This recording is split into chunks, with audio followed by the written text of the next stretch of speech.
الطيران هو في المعركة مرعب. وجود هذه الطائرة فوقك فوق معركة أرض المعركة مرعب لكل شخص يقاتل في أرض المعركة. هذه حقيقة أول حاجة لازم نقولها.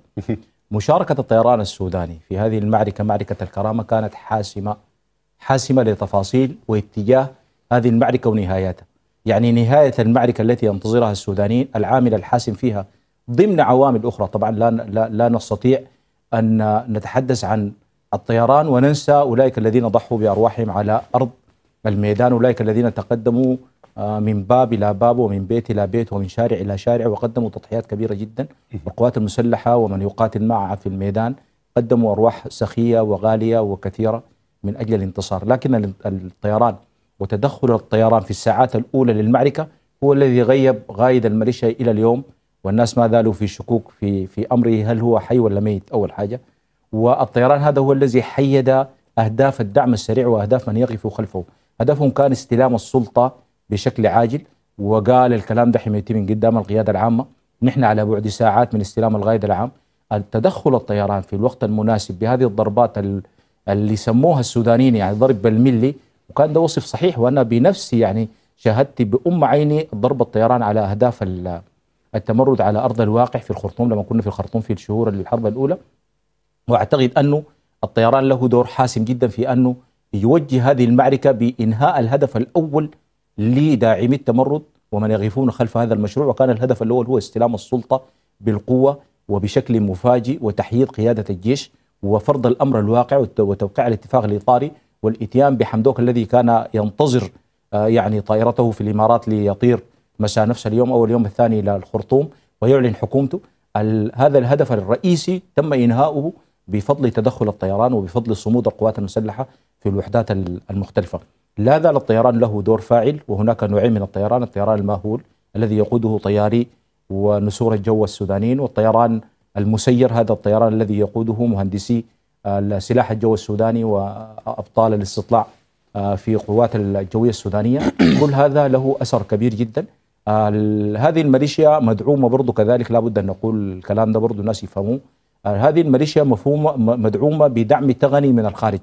هذا الدعم التقني بنشوفه بصورة واضحة في وسائل التواصل الاجتماعي وفي المعركة الإعلامية، ولكن على أرض الميدان هم مدعومين كذلك بصور الأقمار الصناعية لحلفائهم من الخارج التي توضح حركة الجيش في الأرض وتحشدات القوات المسلحة وحركة القوات لهم. ولذلك في كثير من المرات لا يواجهوا القوات المسلحة مواجهة مباشرة، إنما يذهبون لإيجاع الشعب السوداني بالتوجه لمناطق ماهولة بالسكان والتغلغل في هذه المناطق السكنية واتخاذها دروع بشرية والقتال من خلف المباني والأحياء السكنية. يعني هذا الدعم الخارجي موجود، ولذلك أنا أفتكر أن تقوية سلاح الطيران والذهاب إلى خيارات تطوير الطيران المسير كان خيار ممتاز جدا في المعركة وله أثر كبير نحن بنشاهده.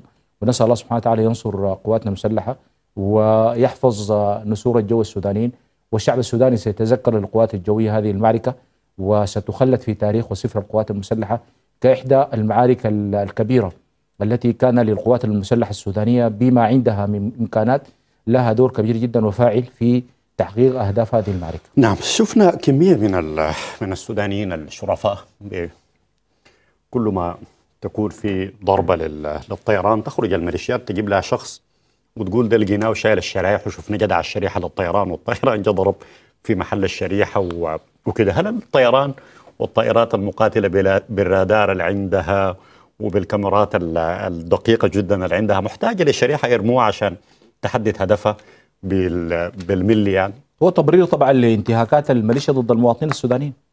يعني هؤلاء في بداية المعركة ذهبوا لضباط القوات النظامية من الجيش والشرطة والأمن المعاشين في بيوتهم واعتقلوهم، وكذلك استهدفوا المواطنين الموجودين في وظائف مهمة في شركات الاتصال، استهدفوا الأطباء الذين يعملون في مستشفيات مختلفة، وأي طبيب كان شايل بطاقته في وسط الخرطوم شالوه وجندوه. كثير جدا الآن من الكوادر الطبية تعمل قهرا مع الميليشيا يعني في مواقع مختلفة. فبالتالي هم عندهم تهيب من كل الكوادر السودانية التي تعمل في مجالات مختلفة.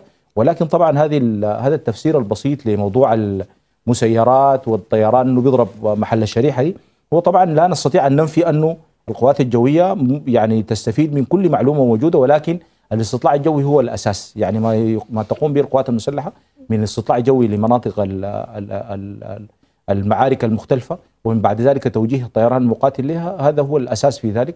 والاستطلاع الجوي هو يوفر معلومة دقيقة جدا ومعلومة آنية، وكذلك يعني تغطي مساحة واسعة، لأنه أنت في النهاية حتى لو جاتك معلومة من مصادر أرضية، هذه معلومة مرتبطة بشارع شارعين، مسافة دائرتها يعني لا تتوسع أكثر من 2-3 كيلومتر، ولكن الطيران الاستطلاع الجوي هذا يوفر مساحات تحت استطلاع بحجم مدن كاملة. يعني كل شرق الخرطوم يمكن استطلاع بطلعة واحدة من الطيران الاستطلاع، فبالتالي يتم توجيه المدفعية بناء على هذا الاستطلاع الجوي، ويتم توجيه الضربات بتاع الطيران بناء على هذا الاستهداف الجوي. والقوات المسلحة تعمل بمهنية كبيرة جدا في هذا المجال، واعتقد ان الميليشيا حاربيهم الدليل في التعامل مع الطيران. القوات المسلحة قادرة على انها تحسم هذه المعركة بالارض وبالطيران، والإرادة موجودة وعزيمة القتال عند الشعب السوداني. القوات المسلحة موجودة، وهذا من فضل الله سبحانه وتعالى علينا يعني.